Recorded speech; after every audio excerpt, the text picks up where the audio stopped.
안녕하세요, 여러분. 오늘은 좀 특별한 이야기를 해보려고 해요. 제가 43년을 살면서 가슴 깊이 묻어두었던 이야기 말이에요. 지금 저는 결혼해서 딸아들 둘을 키우며 평범하게 살고 있어요. 그런데 얼마 전에 문득 이런 생각이 들었어요. 아, 나는 이제 정말 첫째 하기 싫다. 이상하죠? 벌써 다 커버린 어른이 무슨 첫째가 싫다고 하냐고요. 하지만 여러분, 맞이로 산다는 게 정말 쉽지 않더라고요. 저는 삼남매의 첫째 딸이었는데 어렸을 때부터 이 첫째라는 타이틀이 저를 얼마나 괴롭혔는지 몰라요. 맞이라는 건 뭔가 특별한 존재인 것 같았어요. 아니, 특별해야만 했어요. 성적표 받아오는 날이면 온 집안의 시선이 저에게 집중됐거든요. 우리 큰딸 몇 점 받았어?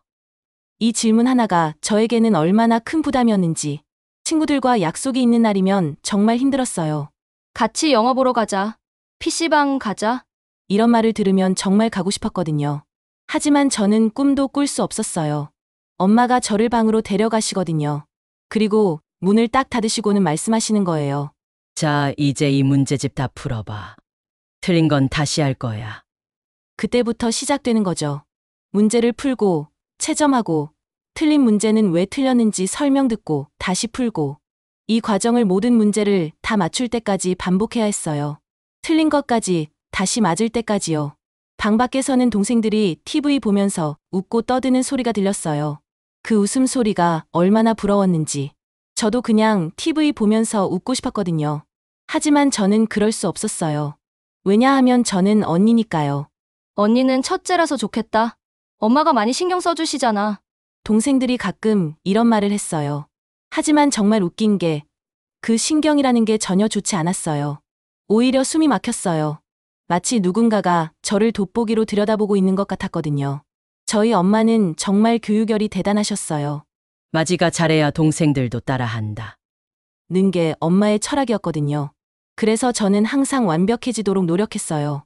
잘하면 역시 우리 큰딸답네. 못하면 첫째가 이러면 어떡하냐. 는 말을 들어야 했고요. 그런데 정말 힘든 건 이거였어요. 진짜 제가 원하는 게 뭔지, 제가 좋아하는 게 뭔지, 그런 것들을 생각할 틈도 없이 오직 첫째로서 잘해야 한다는 생각만 가득했거든요. 그때는 몰랐어요. 이 무거운 짐이 평생 저를 따라다닐 거라는 걸. 그리고 어른이 되어서도 여전히 마디라는 이름으로 무언가를 짊어져야 할 거라는 걸 말이에요. 지금 생각해보면 그때부터였던 것 같아요. 저는 저 자신의 인생을 살기보다는 다른 사람들이 원하는 완벽한 언니의 모습을 연기하며 살기 시작했던 거죠. 저희 부모님은 맞벌이를 하셨어요. 그러다 보니 집안일을 누군가는 해야 했죠. 처음에는 삼남매가 다 같이 나눠서 하기로 했어요.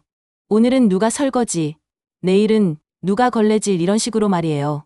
사실 제가 맡은 건 그렇게 많지 않았어요. 저도 공부를 해야 했으니까요. 주로 부모님이 오시기 전에 설거지하고 방 걸레질하고 걸레 빨아놓는 정도였죠. 그런데 문제는 여기서 시작되었어요.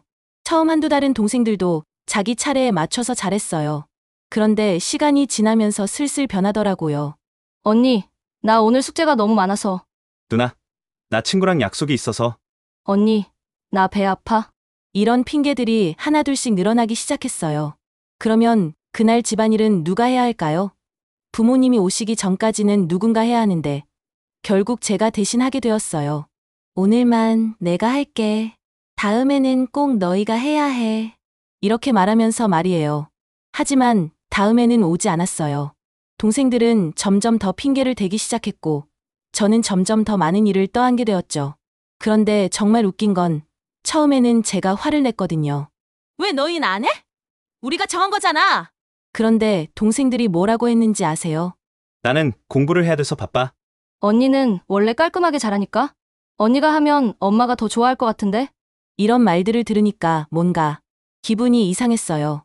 한편으로는 제가 인정받는 것 같기도 하고 또 한편으로는 억울하기도 하고. 그런데 더 큰 문제는 부모님의 반응이었어요.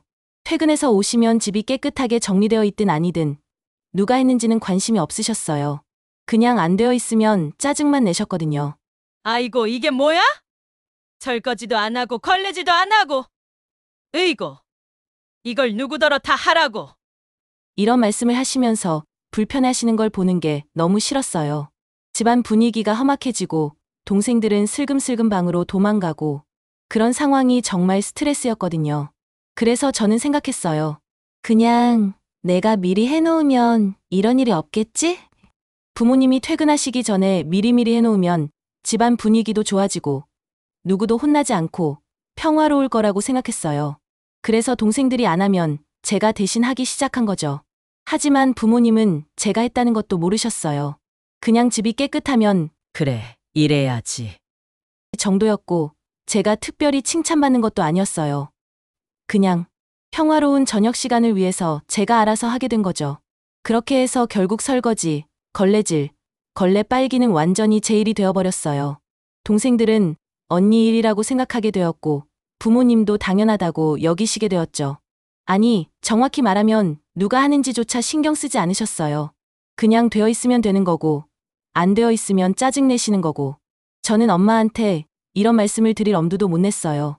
왜냐하면 그런 말을 하면 또 집안이 시끄러워질 것 같았거든요. 그냥 묵묵히 해내는 게 가장 평화로운 방법이라고 생각했어요. 싫은 소리, 짜증내는 소리 듣기 싫어서 말이에요. 사실 그것들이 엄청 큰 일은 아니었어요. 30분이면 다 끝날 수 있는 일들이었거든요. 하지만 문제는 그게 아니었어요. 처음에 정한 약속이 지켜지지 않는다는 것, 첫째라는 이유로 당연히 더 많이 해야 한다고 여겨진다는 것, 그게 정말 속상했어요. 지금 생각해보면 그때부터였던 것 같아요. 내가 참으면 되는 일이야.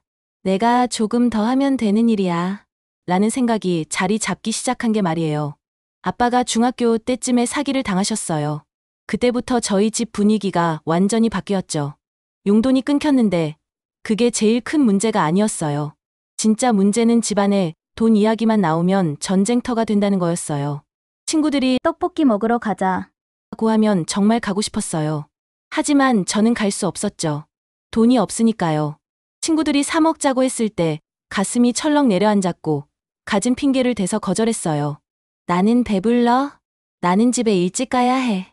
나는 오늘 용돈이 없어. 이런 말들로 둘러댔죠. 근데 그 친구가 너무 먹고 싶어 할 때는 저를 사준다면서 데려가더라고요. 내가 쏠게. 가자. 그러면 못 이긴 척 쫓아갔어요. 엄마한테 용돈을 달라고 말씀드리고 싶었지만 할 수가 없었어요. 왜냐하면 평소에 부모님이 돈 얘기만 나오면 싸우시는 걸 계속 봐왔거든요.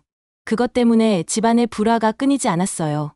아빠가 사기당하신 후로는 정말 조금만 돈 이야기가 나와도 집안 분위기가 험악해졌어요. 제가 용돈 좀 주세요라고 말하면 또 그런 상황이 벌어질 게 뻔했거든요. 그래서 아예 입도 뻥긋 안 했어요. 그런데 정말 스트레스 받았던 건 학교 준비물이었어요. 선생님이 다음 시간까지 이거 사와라. 고 하시면 정말 막막했거든요. 색연필이나 스케치북 같은 건 그렇게 비싸지 않지만 그런 것조차 사달라고 말을 못하겠더라고요.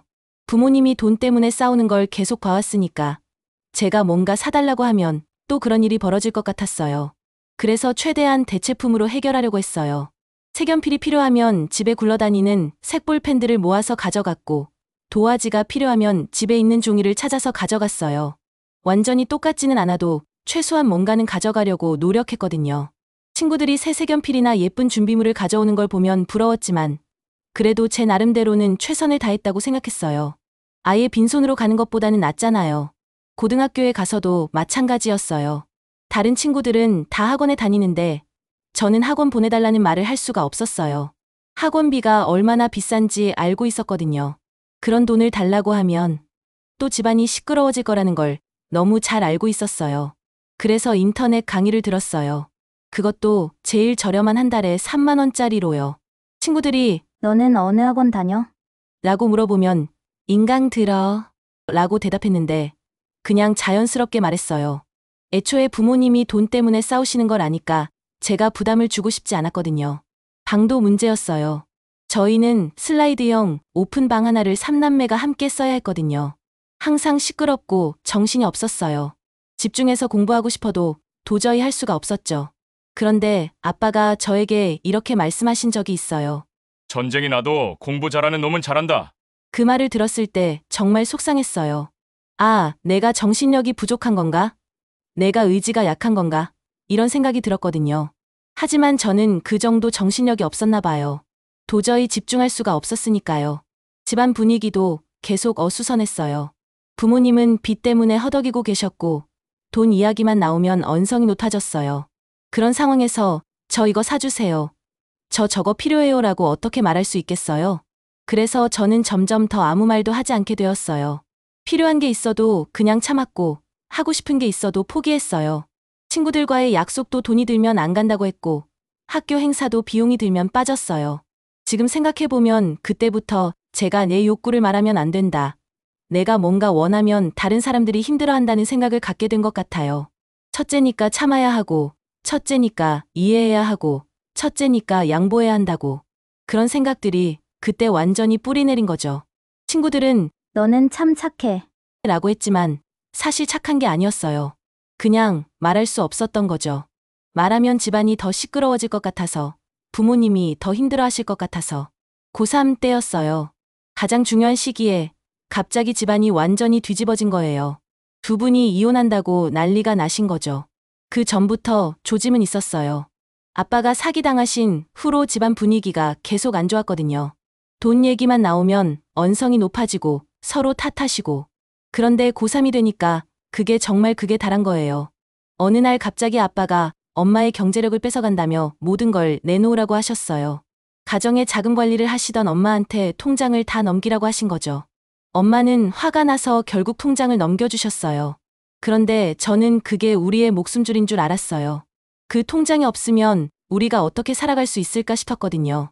아빠는 평소에도 인색하시고 본인에게만 돈을 쓰시는 경향이 있으셨거든요.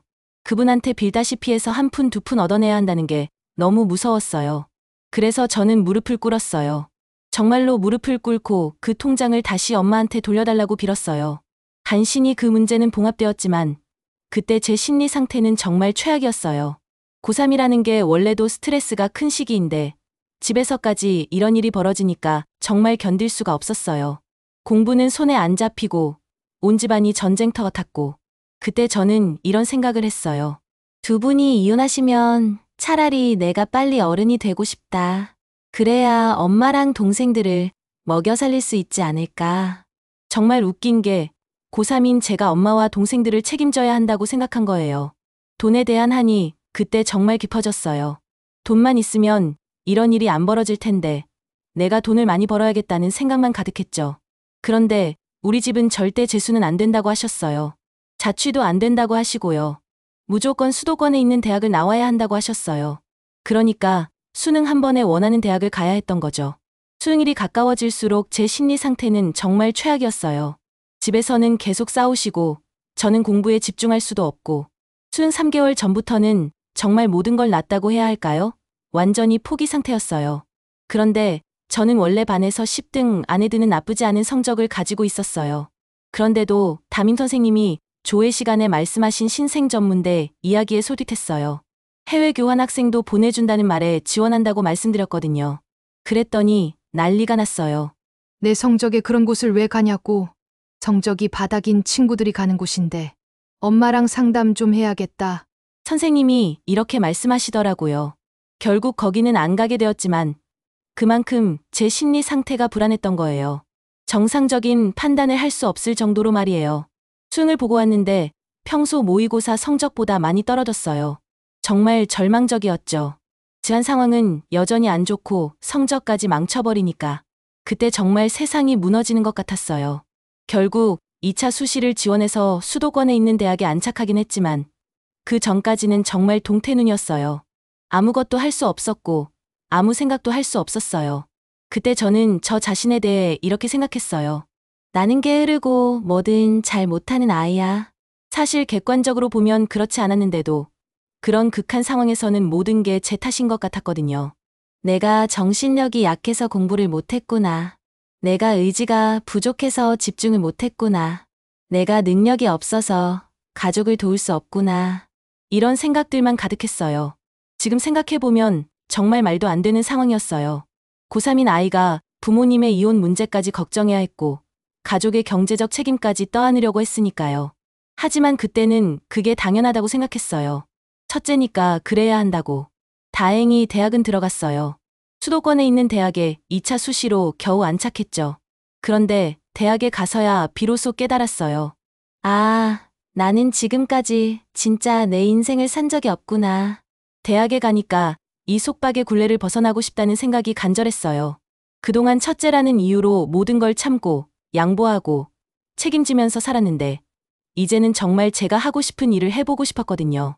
가장 해보고 싶었던 게 휴학을 해서 세계 일주를 하는 거였어요. 정말 간절했어요.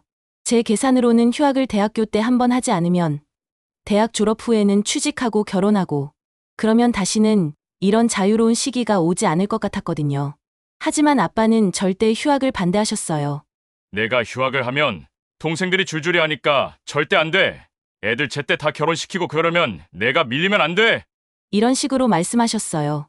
결국 첫째인 제가 모범을 보여야 한다는 거였죠. 제가 휴학을 하면 동생들도 따라서 휴학할 것이고 그러면 모든 계획이 틀어진다는 거였어요. 하지만 저는 정말 간절했어요. 지금 아니면 언제 이런 일을 해볼 수 있을까 싶었거든요. 그래서 반대를 무릅쓰고 휴학을 했어요. 제 인생에서 처음으로 부모님 말씀을 거역한 거였어요. 첫째로 살면서 한 번도 해본 적 없는 반항이었죠. 그 사실을 알게 되신 아빠는 정말 화가 나셨어요. 나는 너를 호적에서 파겠다. 이렇게 협박을 하셨어요. 그때 정말 무서웠지만 동시에 이런 생각도 들었어요. 그래, 이제 정말 독립해야겠다. 결국 저는 짐을 챙겨서 집을 나왔어요. 숙식이 가능한 일자리를 구해서 말이에요. 부모님께 의존하지 않고 완전히 독립해서 살기로 한 거죠. 거기서 6개월간 돈을 벌었어요. 정말 열심히 일했어요. 새벽부터 밤늦게까지 일하면서 돈을 모았죠. 그리고 그 돈으로 6개월간 세계 일주를 멋지게 해냈어요. 정말 말로 표현할 수 없을 정도로 좋았어요. 제가 살아온 경험 중에 가장 성취감 있던 시기였어요. 처음으로 제가 원하는 걸 제 힘으로 해낸 거였거든요.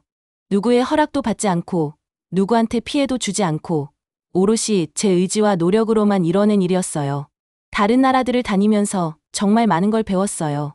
세상은 이렇게 넓고 사람들은 이렇게 다양하게 살고 있구나.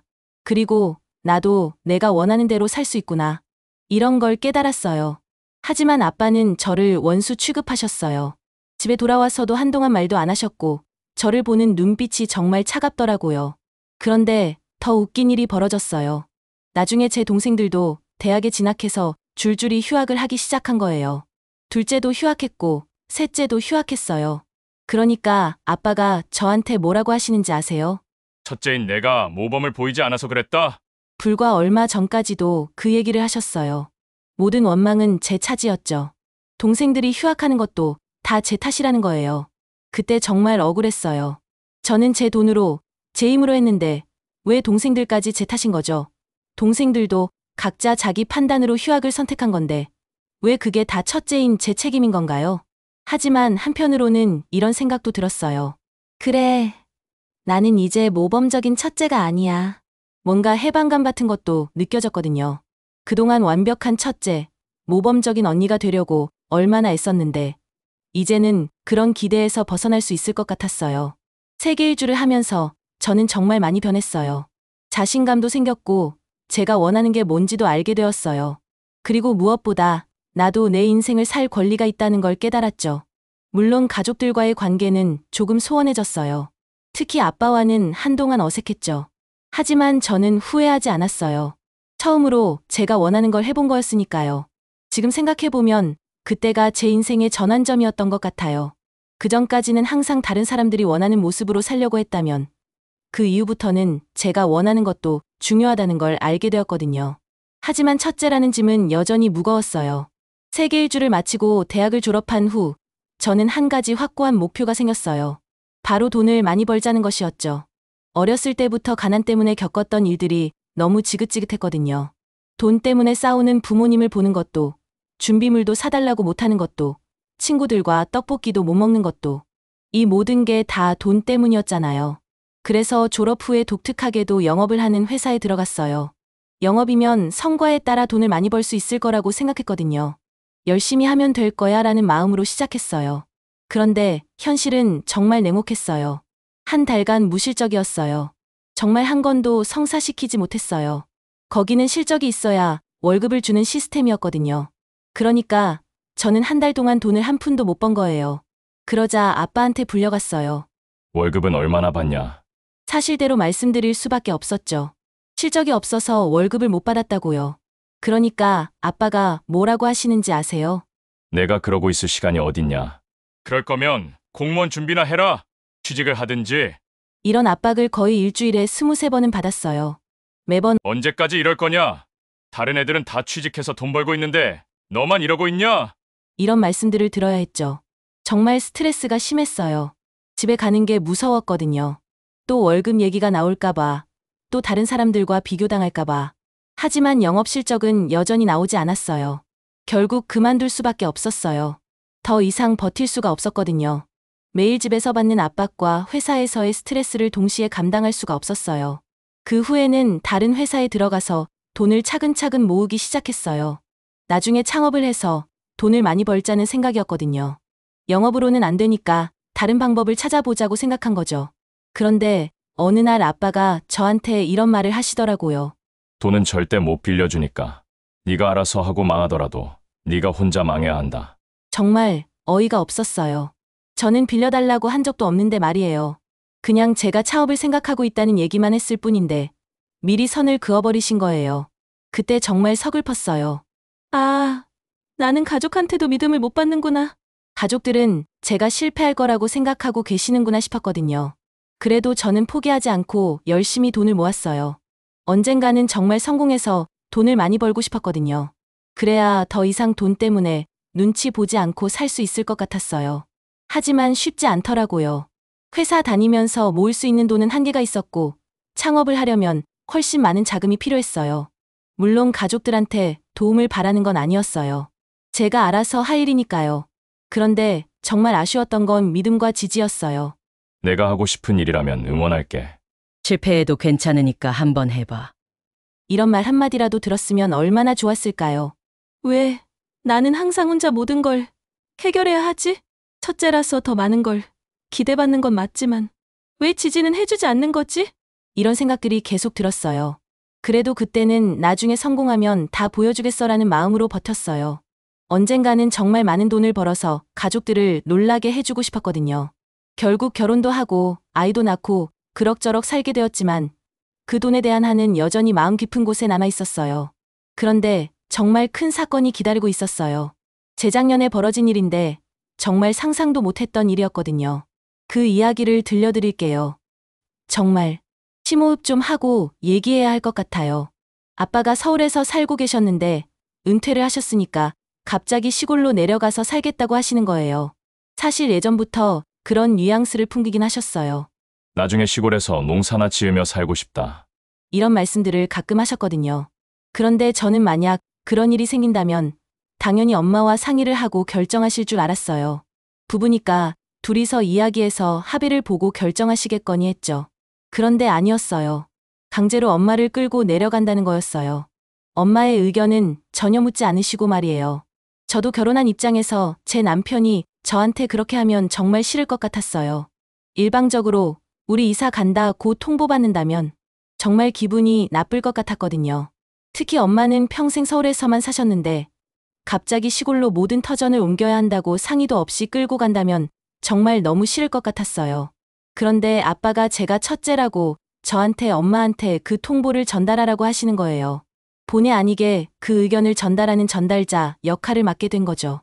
엄마, 아빠가 시골로 내려가야 된대요. 이렇게 시작된 게 정말 끝없는 악몽의 시작이었어요. 중간에 전화를 받아서 전달하고 전달한 걸 또 전달하고 저는 그냥 메신저 역할이었는데 점점 깊숙이 빠져들게 되었어요. 엄마의 의견은 절대 못 내려가겠다는 거였어요. 서울에서 계속 살고 싶다고 하셨죠. 친구들도 다 서울에 있고 병원도 서울에 있고 익숙한 곳을 떠나고 싶지 않다고 하셨어요. 하지만 아빠는 무조건 내려가야 한다는 거였어요. 이미 결정된 일이고 엄마가 따라와야 한다는 거였죠. 모든 재산의 명의는 아빠 명의로 되어 있었어요. 그러니까 법적으로는 아빠가 모든 걸 결정할 수 있는 상황이었죠. 저는 엄마의 입장에서 돕기로 했어요. 이건 강압이고 일방적인 통보니까요. 사실 좀 무서울 정도로 협박을 하기도 하셨어요. 안 따라오면 어떻게 될지 알아서 해라. 생활비 끊는다. 이런 말씀들을 하셨거든요. 그래서 어느 순간부터 모든 통화는 녹음을 했어요. 나중에 문제가 될 수도 있을 것 같았거든요. 근데 사건은 점점 예상치 못한 방향으로 흘러갔어요. 저는 두 분이 원활하게 조율을 하길 바랐거든요. 서로 양보하고 타협해서 좋은 방향으로 해결되길 원했어요. 그런데 점점 이혼 쪽으로 가닥이 잡혀가는 거예요. 계속 저를 통해서 말이에요. 처음에는 엄마가 이렇게 말씀하셨어요. 아빠가 저렇게 말씀하세요. 이런 단순한 전달이었는데 점점 더 복잡해지고 감정적으로 변해갔어요. 두 분을 조율하고 협상하는 과정에서 저는 큰 내상을 입었어요. 중간에서 양쪽 말을 다 들어야 하고 양쪽을 다 이해해야 하고 양쪽을 다 설득해야 하는 상황이 되어버린 거예요. 그런데 정말 힘든 건 저는 그냥 딸일 뿐인데 부모님의 결혼 생활에 대해 판단하고 조언해야 하는 상황이 되었다는 거예요. 제가 뭘 안다고 그런 일을 해야 하는 건가요? 하지만 첫째라는 이유로, 맞이라는 이유로 당연히 제가 해야 할 일이라고 여겨졌어요. 매일매일이 지옥 같았어요. 언제 전화가 올지 몰라서 전화 벨소리만 들어도 가슴이 뛰었어요. 또 무슨 일이 벌어졌을까? 또 제가 무엇을 해결해야 할까? 부모님의 갈등은 점점 더 심해지고 있었는데 사실 그것보다 더 힘든 건 제가 그 사이에서 완전히 샌드위치가 되어버린 거였어요.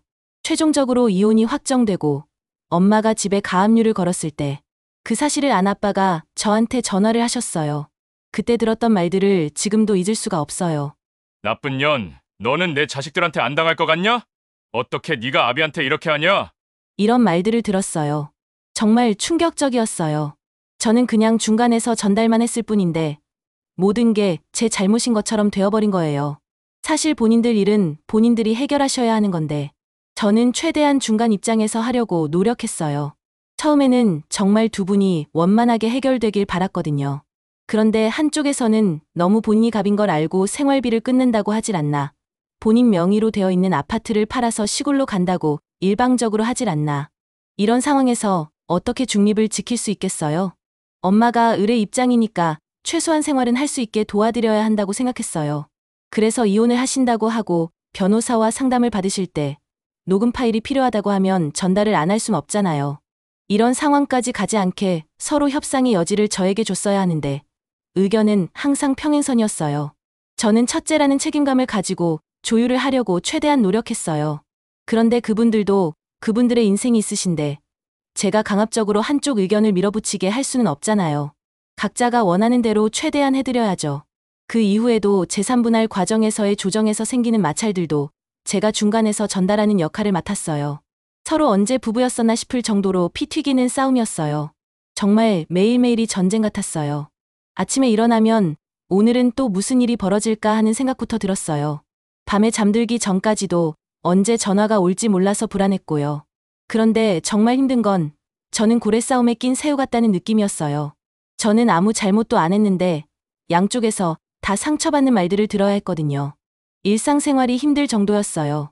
집중할 수도 없고 제 일에 몰두할 수도 없었어요. 항상 부모님 일이 머릿속을 차지하고 있었거든요. 제 남편한테도 미안했어요. 신혼도 아닌데 장모님, 장인어른 문제로 집안이 시끄러우니까요. 아이들한테도 미안했고요. 엄마가 항상 스트레스 받고 있으니까 아이들도 눈치를 보더라고요.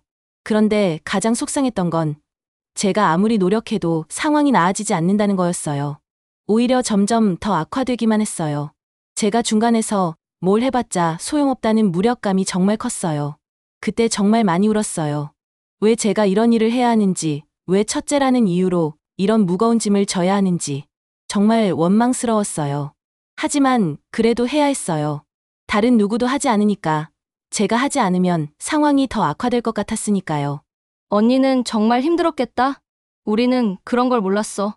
동생들이 이렇게 말하더라고요. 그러면서 어릴 때 이야기가 나왔는데 정말 놀라운 얘기를 들었어요.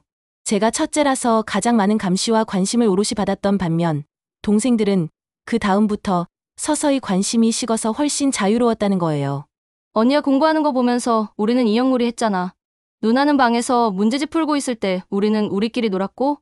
엄마, 아빠도 누나한테만 완벽하셨지. 우리한테는 그렇게까지는 안 하셨어. 누나는 통금 시간도 있었다고? 진짜 그런 게 있었어? 이런 얘기들을 들으니까 정말 기가 막혔어요. 저는 그동안 당연히 첫째니까 그래야 한다고 생각했는데 동생들은 그런 압박을 받지 않고 살았던 거예요. 집안일도 마찬가지였어요. 동생들은 언니가 알아서 다 하니까 우리는 몰랐지? 라고 하더라고요. 처음에는 같이 하기로 했지만 언니가 계속 대신해주니까 그냥 맡겨버렸다는 거예요. 그때는 몰랐는데 지금 생각해보니 언니만 계속 희생했네? 이 말을 듣는 순간 정말 복잡한 기분이 들었어요. 한편으로는 동생들이 이제야 알아준다는 기분도 들었지만 다른 한편으로는 나는 동생들과 다른 세상에 살고 있었구나 하는 생각도 들었거든요. 동생들과의 대화를 통해서 깨달은 게 첫째라는 건 정말 태어날 때부터 다른 인생을 사는 거구나 하는 거였어요. 같은 부모 밑에서 자랐는데도 완전히 다른 경험을 하며 살았던 거예요. 저는 항상 책임감을 가져야 했고 모범을 보여야 했고 동생들을 챙겨야 했어요. 하지만 동생들은 그런 부담 없이 자유롭게 자랄 수 있었던 거죠. 그때 정말 생각했어요. 다시 태어나면 첫째 하기 싫다. 이런 생각이 든 게 처음이 아니었지만 그때만큼 간절하게 느껴본 적은 없었어요. 이 모든 고통을 자식이라는 이름으로 포화를 다 맞으면서도 중재까지 해야 하다니. 그런데 가장 속상했던 건 그렇다고 제가 아예 모르는 척 할 수도 없다는 거였어요.